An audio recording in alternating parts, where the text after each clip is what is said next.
we get into a habit because we're actually managing what we feel rather than experiencing what we feel. Finding that moment where you close your curtains and you dance to your favorite song. Anything where you can even get a little bit of heat going in the body. I'm not tracking like how much weight I've lost or how something fits. It's more like, did I wake up and feel energized today? Did I sleep well? From the Zoomerplex in historic Liberty Village, the Zoomer with Marissa Lennox.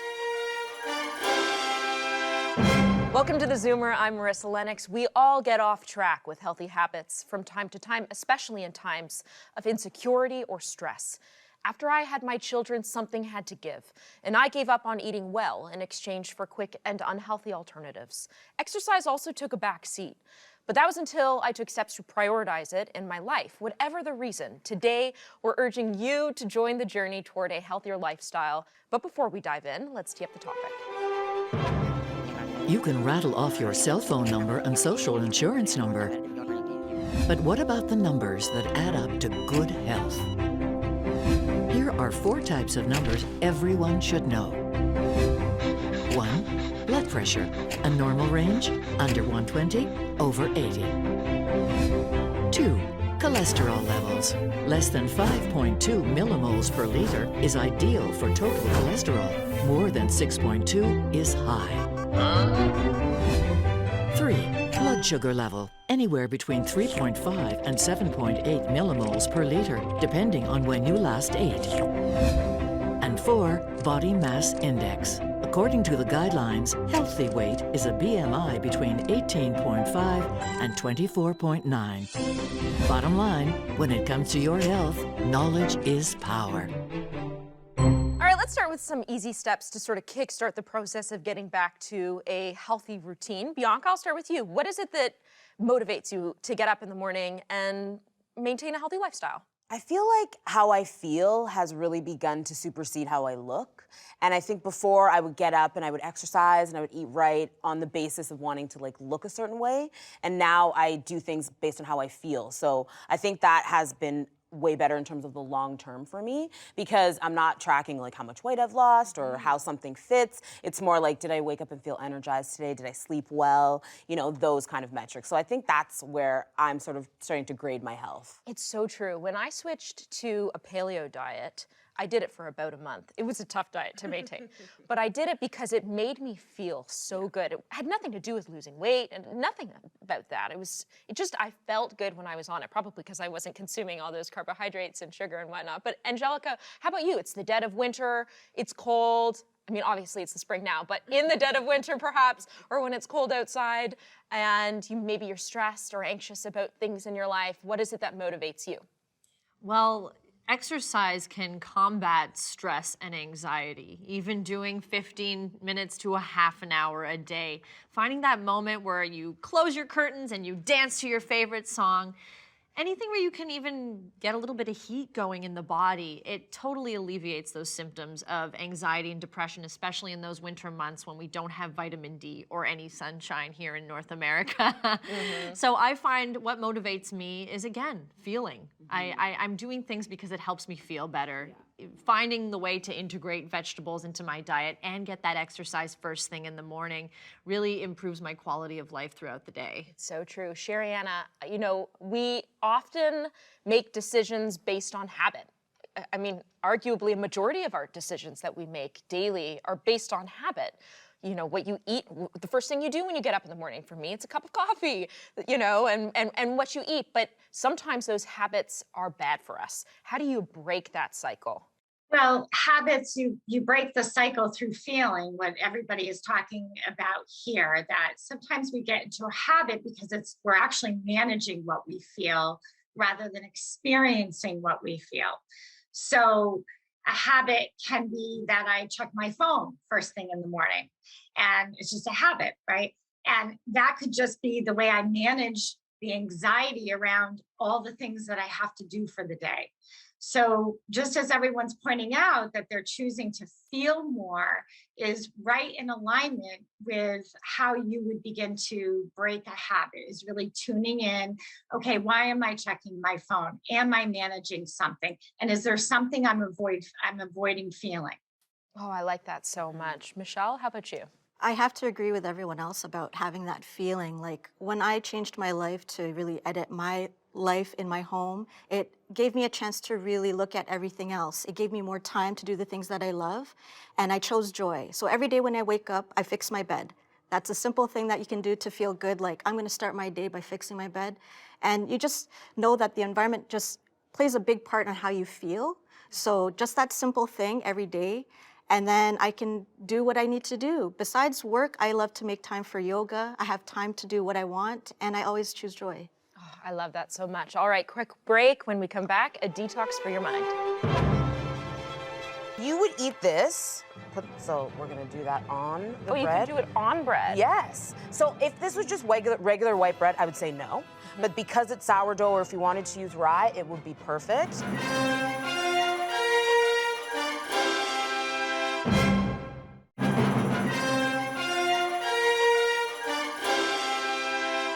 Welcome back. My next guest says the #1 thing you should do to spring into health this season is balance your blood sugar. Bianca Osborne's a chef and holistic nutritionist and joins me now with 3 hacks to do just that. Hey, Bianca. Hello, I'm so excited to be talking about this. This is something that everyone, diabetic, insulin resistant or not, can follow and really start to feel better, because we just talked about it. It's about how you feel. Yes, so the first thing that we're gonna do, and this is, I just call it my like ACV sparkler, apple cider vinegar sparkler. And so apple cider vinegar is your friend when it comes to blood sugar, because when you consume it 1 minute before you eat anything that you're about to eat, it reduces the glucose response by 30%, and the insulin response by 20%, and that is huge. And why is also that so important? That's good because when we are eating food, our blood sugar spikes naturally, but if it goes out of range, makes us tired, makes us hangry, it can add to all sorts of problems, including inflammation. Hangry means angry and hungry. Yes, it means you're mean because you're hungry, and we don't want that. And so I can relate. I can definitely relate, guilty. And so you just want to add to a cup of ice some apple cider vinegar, at least 1 tablespoon. You could do more if you're feeling very frisky, I don't know. And then we're gonna add some vanilla. About 1 teaspoon, but you can do 1 tablespoon. Again, it's to taste because it's all just for flavoring the apple cider vinegar at this point. And then 1 teaspoon of cinnamon. Cinnamon is good for your blood sugar, but it is a cumulative effect. So the apple cider vinegar is gonna help right now, this minute. Cinnamon, as you do it over time, is gonna help reduce your blood sugar as well.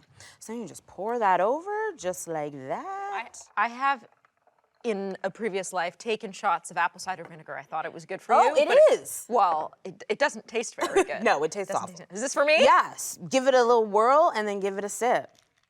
So 1 minute before you eat? 1 minute. Yeah. Or even when you wake up in the morning? You could do it at any time. It's also good for your gut too, so like side benefit. I didn't cringe. Can you see? Because you're drinking apple cider vinegar. It's so good. It's so good. It is good, right? We'll keep I this. actually just drink it just because I like it, not for the Yes. health benefits. So the next thing that is really important when it comes to your blood sugar is the order with which you eat your food. And so you want to make sure that you start with a salad, because what this does is all of the high fiber means that food digests slowly, so that the sugars hit your blood slower as well, so you don't get the spikes. So when you go to a restaurant and you're served a bread basket, stay away from it? Well, what I do when I go to a restaurant, the first thing I do when I sit down, when they say waters or drinks, I say, can I get a house salad for the table? So when our drinks come and everything, we're also eating our salad first. I like that. I like that. And so we've got cucumber. I love cucumber because it's the easiest vegetable to prepare. Cut it up, you could add some salt to it and eat that really quick if you're about to have a piece of bread or something. So then just cucumber. We've got some fennel. We've got some red onion. And then we also are going to add a little bit of shrimp. So the thing that you want to do is it goes vegetables, protein and fat, and then your carbs. So it could be cake, it could be cookies, it could be whatever. But you want to make sure that it goes in that order. And so what we're going to add to this is a little bit of lemon juice, because we're also going to garnish this with some shrimp as well. About a 1/4 cup. About a 1/4 cup. We got some olive oil. That's our fats as well. So if you can find ways as well to sort of weave things throughout, so you could use apple cider vinegar instead of lemon juice, and you'll still get that effect as well. So we're gonna add some pepper. We've got some salt. And then we're gonna add some dill. And then what we're gonna do is we're gonna take our shrimp from the water. We're just gonna add a little bit. We're gonna toss it all together.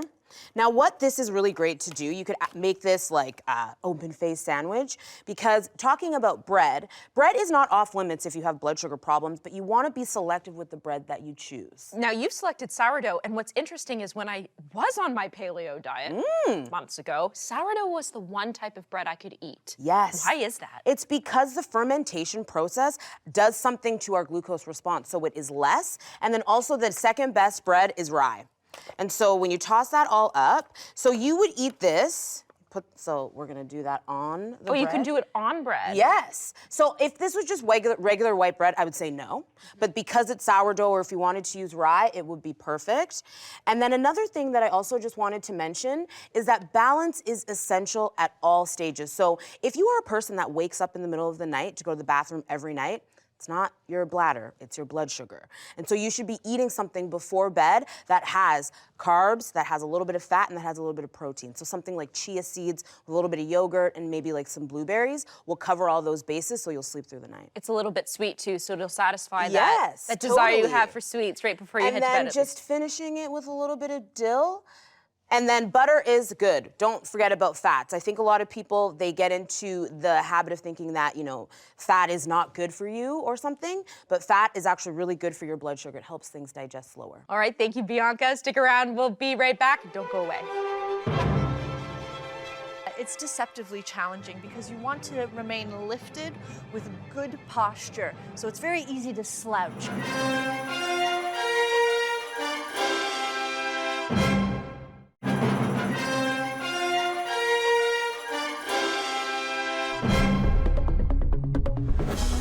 Well, with more and more Canadians working from home, hunched over their computers, phones, and tablets, neck pain and similar issues are on the rise due to poor pandemic posture.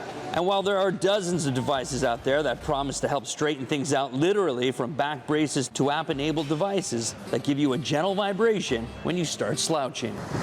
Here at Pure Motivation Fitness in Vaughan, our good pal Coach Dimitri says the best way to fix poor posture is with exercise and stretching. Darren, an obvious sign you got bad posture is you're gonna feel it. Where? In the neck area, in your shoulder area, and also your lower back area as well.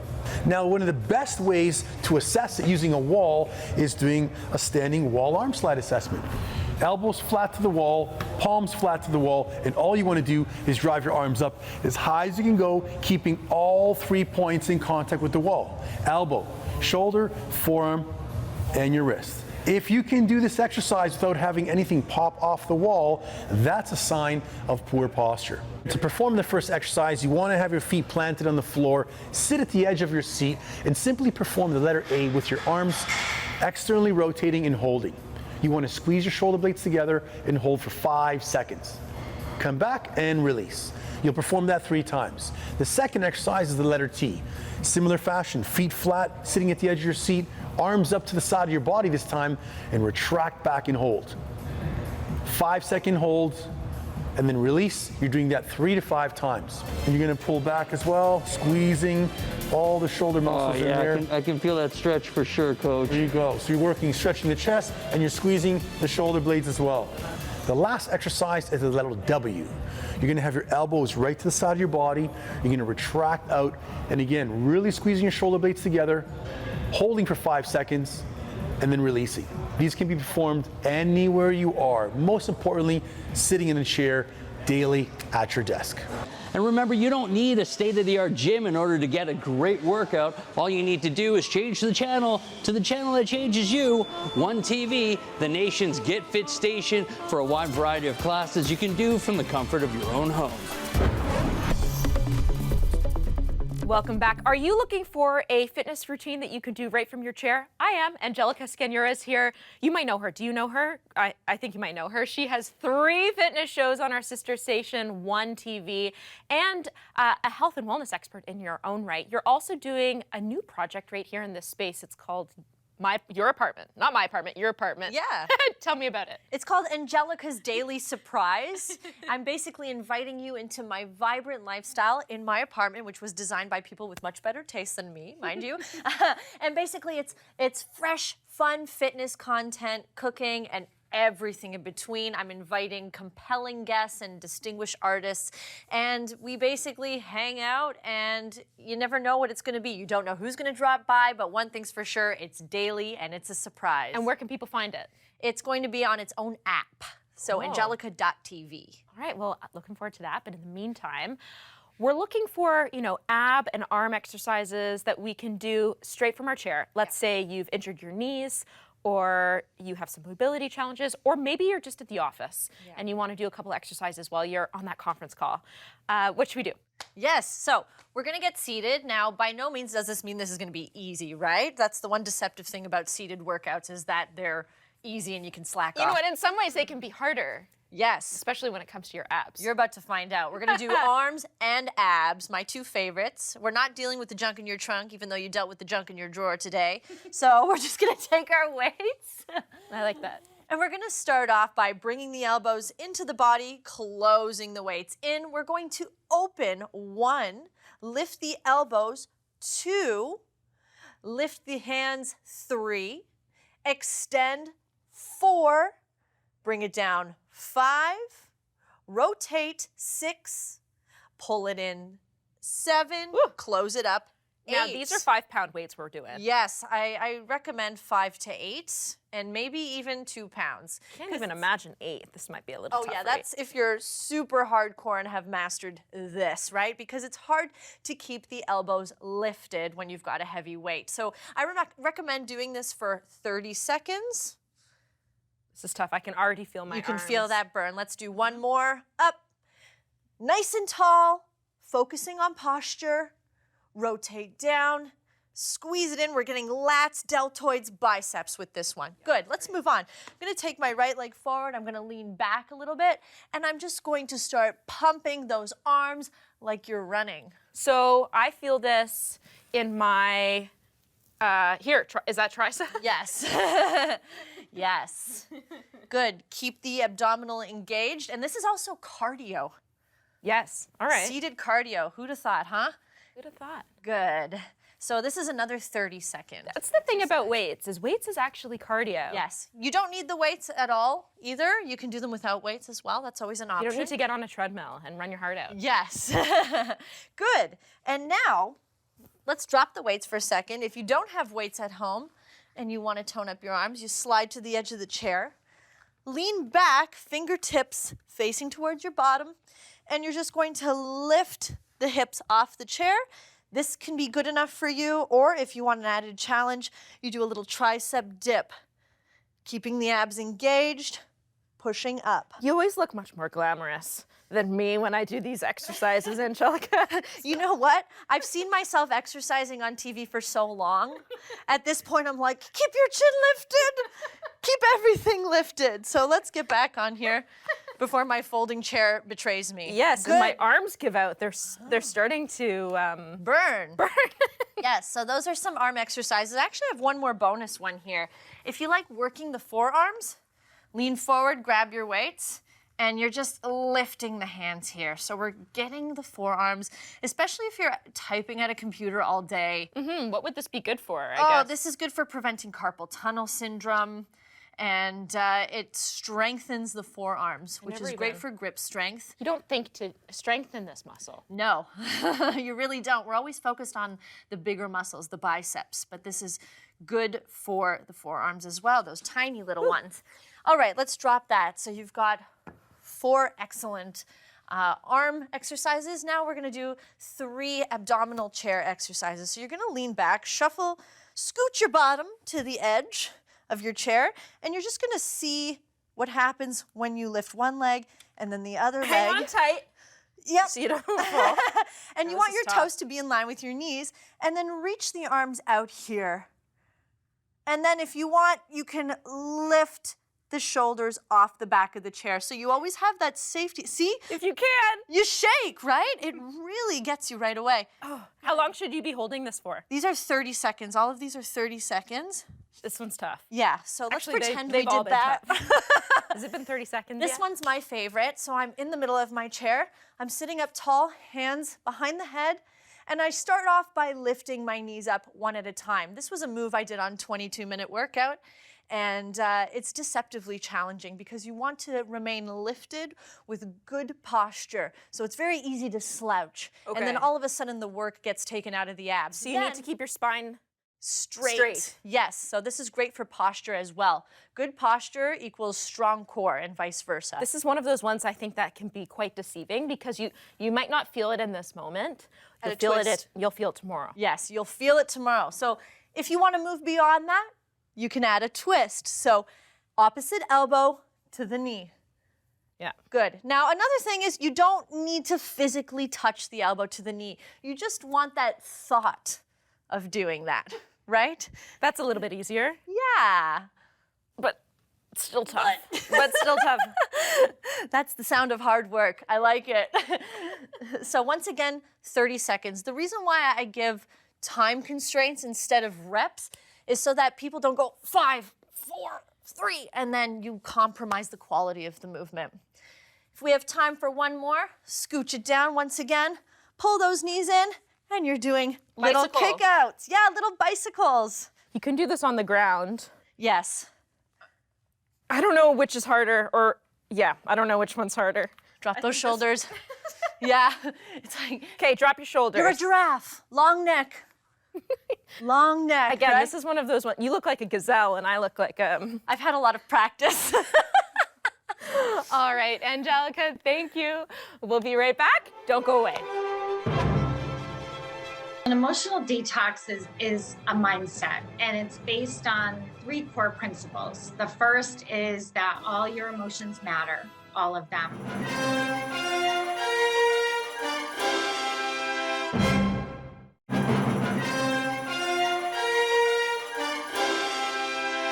Welcome back. When we think of a detox, we usually think of a physical experience, but it's not just our bodies that need to be cleansed, it's our minds too.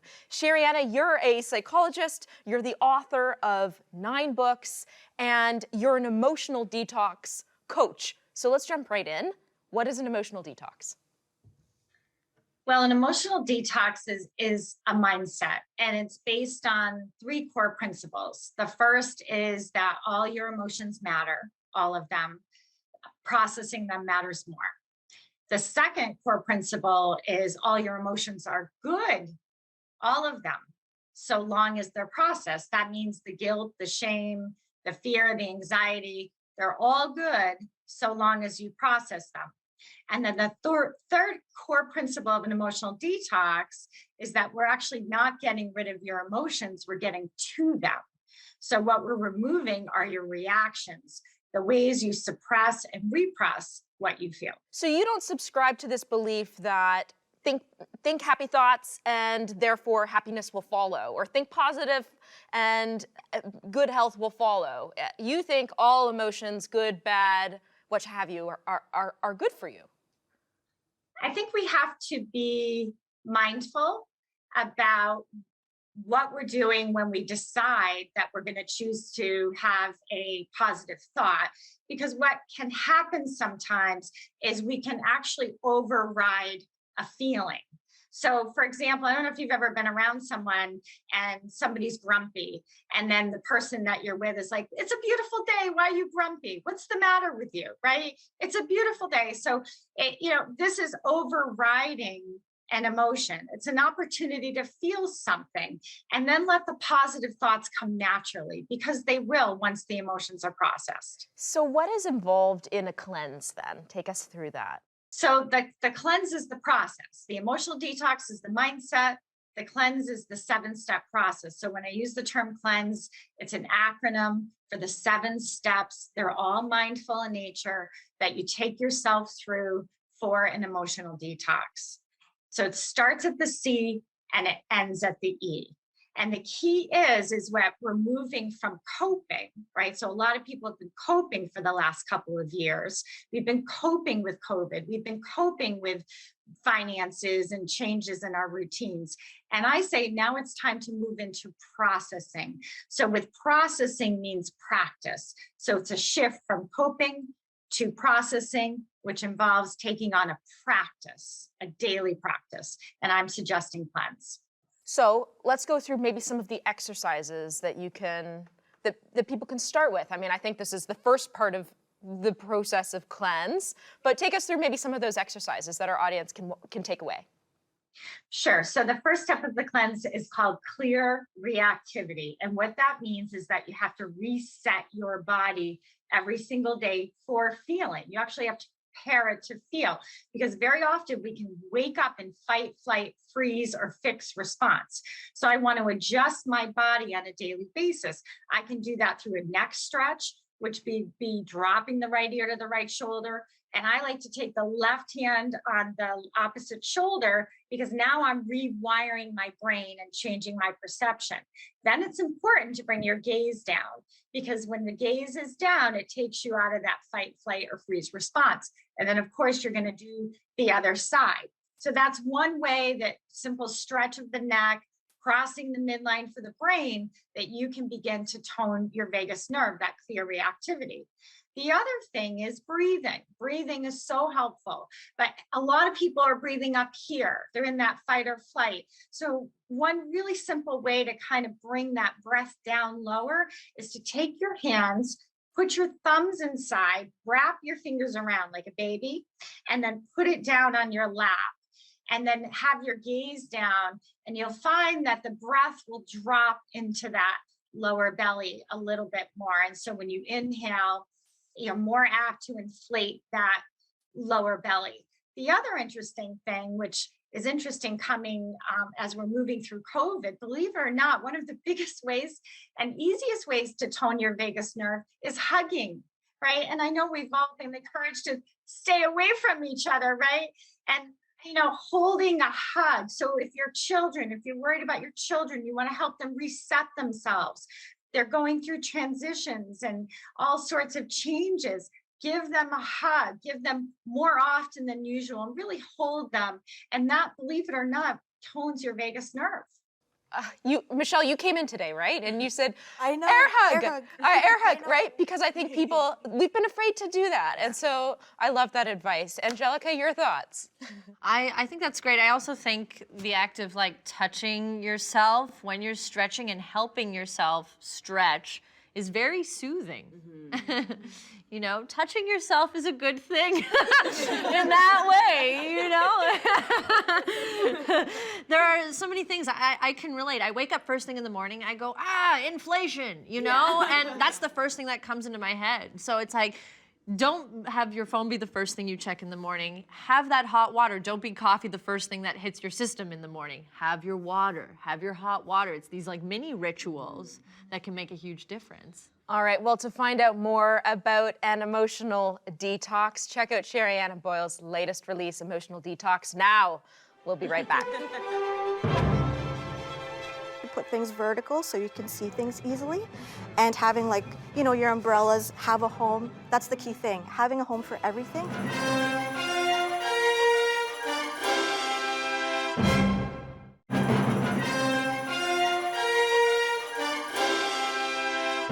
Welcome back. In addition to diet and physical exercise, spring is a great time for a refresh of your home and has a number of health benefits, including reducing stress and anxiety. Michelle Delory is a professional organizer and a certified KonMari consultant. She joins me now for spring cleaning tips and how to tackle that dreadful junk drawer. We all have, I know you have it, I definitely have it. We're gonna talk about it. But first, let's start with spring cleaning. What are the top areas of our house that you recommend that we tackle? So there's 5 key areas that you wanna tackle. The first one is gonna be your entryway. It's the first impression of your home, and you want to feel good when you enter your home. You want it to feel like zen. Mm-hmm. So what you want to do is you want to go through all of the winter outerwear, make sure that everything is still in good condition, that you love, that sparks joy.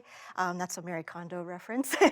And you want to pick what you want to keep and let go of whatever doesn't spark joy anymore. So you're going to store everything, and you don't want to store things away because you might forget that they actually exist. Mm-hmm. So it's good to just have it back in your closet and bring out all of the lighter wear.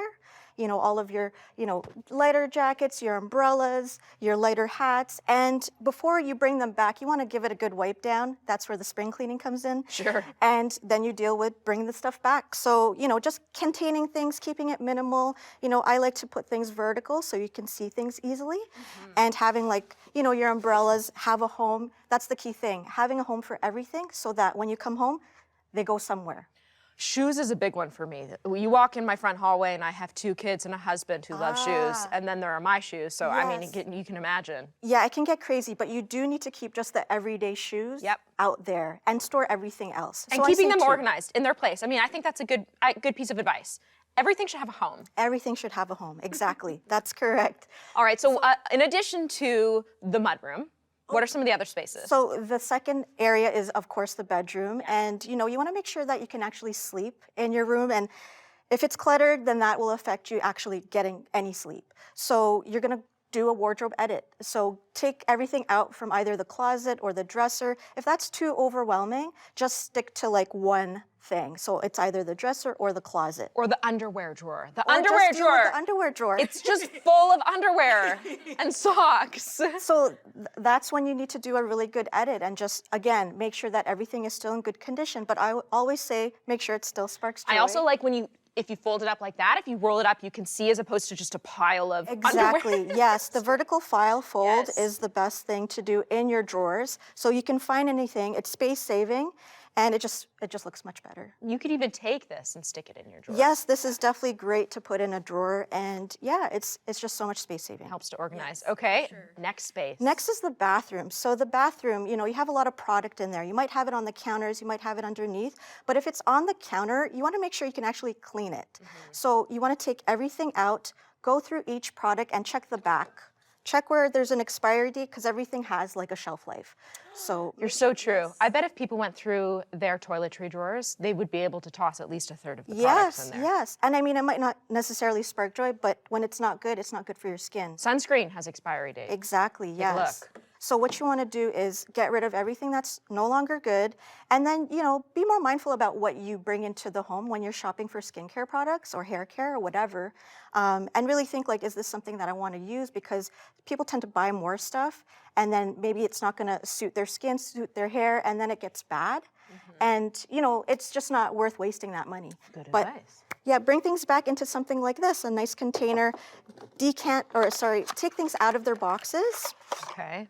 So that you save space as well, and just recycle this. Perfect. Yes. Okay, next space. So next space, which I don't have anything to show for, but it's all the outdoor stuff. The stuff you have in your shed, the balcony, because it's now time to really enjoy the outdoor space. So you want to go through your gardening tools, any supplies you have, maybe the seeds, those also expire as well. Make sure they're all in good condition still, and then bring things back. So I like to use sort of a shoe hanger that you have in the back of a closet, and you can use that instead to store your tools, your gloves, all that gardening stuff. You could even get a shelving unit and have everything laid out on top everything of it. can live that way too, But yeah, you want to make sure that you're going to enjoy the gardening when you have everything you need, easy to find. Perfect. Okay, and the last, this is, I really do think that messy homes and chaos can be a little bit of a metaphor for your life. Yes. And I try to keep a clean house at all times, but everybody has that dreadful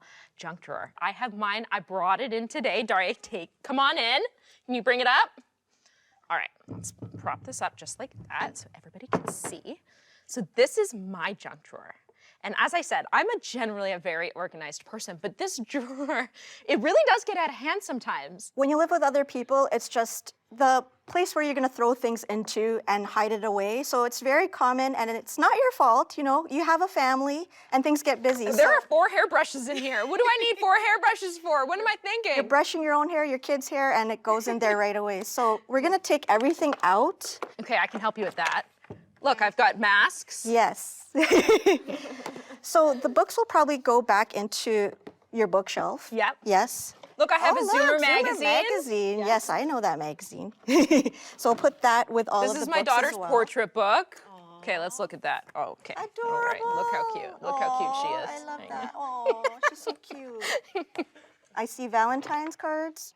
Yeah, that one came from my daughter. Oh my goodness. So you're gonna want that to go into your sentimental stuff. Okay. So anywhere where you have like photos, you know, that stuff will live there.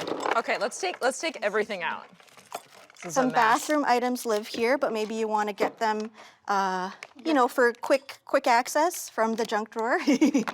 So let's sort everything and put the items that are like items together. So we remove everything, and I would do a quick wipe down, you know. Okay, That's okay if we can't do it at the moment. it's all right. It's not that urgent. That's okay. Okay. And then we're gonna group the similar items together. So we got some drawer dividers, drawer inserts. These are the homes for all that stuff, right? Which is what you need. And they stick together too. They do. So we're gonna put all that in there. So I want you to also look at every item and make sure that it's stuff that you actually want to keep, because that's the key thing. Well, this is Glass's lens cleaner, so I feel like this belongs in a junk drawer. Okay, something that's easy to grab. Okay, So stick that in. let's put that in there. Yes. She's like, no, that doesn't go That's there. okay. No, don't worry. That's okay. A couple pens. Let's see. Okay. Okay. Okay, so pens, all the writing tools will go together, right? What about wires? Electronic stuff will all live together. All electric stuff will live in one home, so it's easy to grab. Make sure that you know. This is very embarrassing for me. Don't Show you all my feel junk. embarrassed. But yeah, make sure you tie up all the wires. I have some masks. If there's anything that doesn't really live here, like toys, I would almost put that aside for your kid's bedroom. Well, that would be this camera, this kid camera. So that would be the one thing you would take out from all this. So we got like... We can put hand sanitizers and masks together. Yes, yes. So that will live right here with PPE stuff, right there. A razor that doesn't belong. So there's a hairbrush. We're gonna put them together. Hairbrushes should live down here because that's where I do my daughter's hair. Okay, wonderful. And these headbands. That's right, okay. There we go, wonderful. Yes. Okay. So there we go. How about a nail file and nail polish? I would have that as beauty items. So let's see, right there. Those can go with my bobby pins and clips. Lens cleaner. Yep. Okay. I'm gonna put them actually in here, so they're better contained. Here's a cord. That's a good one. How about keys? Keys, we'll have a home here. Tissues, PPE. Oh, if you start to realize there are groupings, there are categories for the things that live in these drawers. Most definitely. How about exercise equipment? This should go in Angelica's apartment. I would say if you do work out, like maybe have that all living in your gym or Okay. anywhere where you do your workout. Post-its? Yeah, so stationery, I would put with the writing tools, like next to it, yeah. There we go.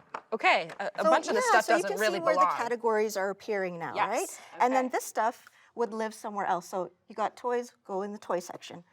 Cards, go with your games. You can repurpose this. You can still use it.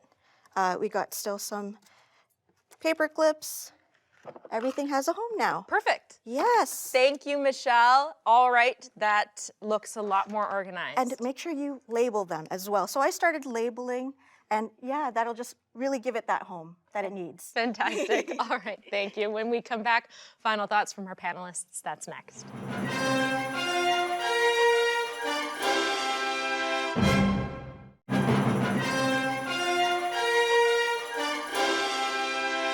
Welcome back to the Zoomer. Thank you as always to our audience for submitting your questions. We do like to get to as many as possible on this show. So we've got a couple email questions that came in over the weekend. The first from Claire Reed. Here's what she writes. How do I increase my heart rate through gentle fitness? Angelica. Gentle fitness. I love gentle fitness. I like gentle fitness. Well, like I showed you earlier, we can do workouts in a chair. You know, you don't have to be running a marathon to get your heart rate up. You can do weighted workouts from a seated position and a lot of low impact moves if you do want to stand. No jumping required. I like that. All right, the next question comes from Anthony. Here's what he writes. I have diabetes and find it tough to manage my blood sugar well when the cravings hit. What can I do? Bianca?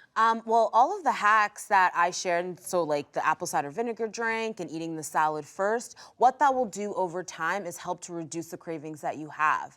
And the thing is we don't have to stay away from the things that we enjoy. It's about the order with which we eat them. So if you are having problems managing your blood sugar, it could be what you're eating and how you're eating it. And so, start with the salad, add in apple cider vinegar, have movement, and all of those things will help to reduce your blood sugar over time. And here we go. Lena writes, on the topic of spring cleaning, my husband considers himself a collector. I consider him a collector of junk. I can relate, Lena. All right. How can we start to organize and differentiate what he needs versus what is truly junk? Ooh, that's interesting because my husband is actually a maximalist. Like he's a shoe collector. Oh. And, I've done the method with him. If you're not familiar with the KonMari method, I mentioned about choosing things that spark joy in order to edit your home. And that's the key thing. So he did the method with me and, obviously all the shoes were kept because they all spark joy. But you have to be gentle with yourself when you're doing a huge edit, because it's a lot of guilt that you might be carrying to be letting go of stuff. So you have to really be gentle with yourself when you're ready to edit, you will do it. And, her husband might not be ready to let go of whatever is considered junk, but if it makes him happy, that's what matters more too, right? All right, with just a few minutes left, let's get some final thoughts from each of you. Sharianna, let's start with you. Well, first of all, I want to say that apple cider vinegar tones your vagus nerve. So you can do something for emotional processing and something for your blood sugar at the same time. And the other thing is when you clean something out like that and you feel better, make sure you digest those emotions as well. So that brings on a feeling. Having this drawer in this condition makes me feel, and we want to fully process all the good feelings as well. Oh, I love that. All right, Angelica. I just want everybody to know that all positive change is incremental. So making those tiny little changes, it's as simple as I mentioned before, not drinking coffee first thing in the morning, having your ginger turmeric water or your cinnamon water. The tiny increments build up towards that positive change that goes for exercise and diet and thinking. Michelle. I think having a mindset to want to do an edit in your home for spring cleaning or reorganization is the most important thing, because if you don't have that mindset, you can't really do anything else. You have to want to do that. And Bianca.